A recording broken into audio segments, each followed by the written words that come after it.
শচীন দেব বর্মনের ১১৮তম জন্ম জয়ন্তীতে শ্রদ্ধাঞ্জলি অনুষ্ঠান হয় উদয়পুর টাউন হলে। মঙ্গলবার শচীন দেব বর্মনের ১১৮তম জন্ম জয়ন্তীতে শ্রদ্ধাঞ্জলি পালন করল উদয়পুর। এক অনুষ্ঠানের মধ্যে দিয়ে দিনটিকে যথাযথ মর্যাদার সাথে পালিত হয়। গোমতী জেলা তথ্য ও সংস্কৃতি দপ্তরের উদ্যোগে এবং গোমতী জেলা শিক্ষা দপ্তর, গোমতী জেলার জেলা পরিষদ ও উদয়পুর পৌর পরিষদের সার্বিক সহযোগিতা অনুষ্ঠানটি হয়। উপস্থিত ছিলেন গোমতী জেলার সহকারী সভাধিপতি সুজন সেন, গোমতী জেলা তথ্য ও সংস্কৃতি দপ্তরের যুগ্ম অধিকর্তা মনোজ দেববর্মা সহ বিদ্যালয় শিক্ষা দপ্তরের আধিকারিকগণ। আলোচনা করতে গিয়ে বক্তারা বলেন, ভারতীয় বাংলা ও হিন্দি গানের কিংবদন্তি জনপ্রিয় সঙ্গীত পরিচালক, সুরকার, গায়ক ও বিশিষ্ট সঙ্গীত শিল্পী ছিলেন শচীন দেব বর্মন। ওনার কণ্ঠস্বরের জন্য তিনি তার শ্রোতাদের কাছে বিশেষ পরিচিতি লাভ করেছেন।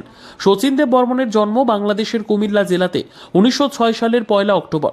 প্রায় 100 বছর পার করেও বাংলা গানের শ্রোতাদের কাছে তার কালাত্তীর্ণ গানের কিছুমাত্র লঘু হয়নি।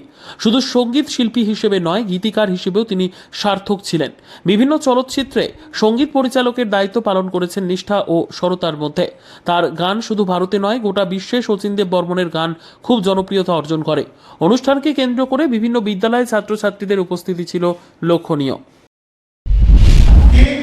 কৃষ্ণ কিশোর মানিক্য, কৃষ্ণ কিশোর মানিক্যের দুই ছেলে, কে ঈশানচন্দ্র মানিক্য, বীরচন্দ্র মানিক্য।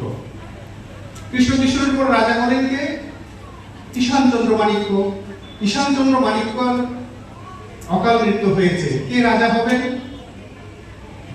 রাজবাড়ির বংশ পরম্পরা অনুযায়ী রাজা হন ওনার জ্যেষ্ঠ পুত্র, কিন্তু ব্রজেন্দ্র কিশোর তখন নাবালক ছিলেন, রাজা হওয়ার মতো যোগ্যতা ছিল না।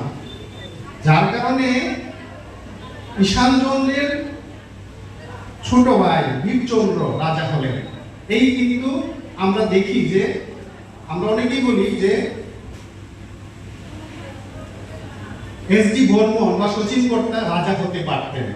এই কলাম রাজা না হওয়ার জন্য যে জায়গাটা, এরপরে ক্রমান্বয়ে আমরা জানি যে বীরচন্দ্রের পরে রাধা কিশোর, রাধা কিশোরের পরে বীরেন্দ্র কিশোর, বীরেন্দ্র কিশোরের পরে আমাদের সর্বশেষ রাজা বীর বিক্রম মহারাজ।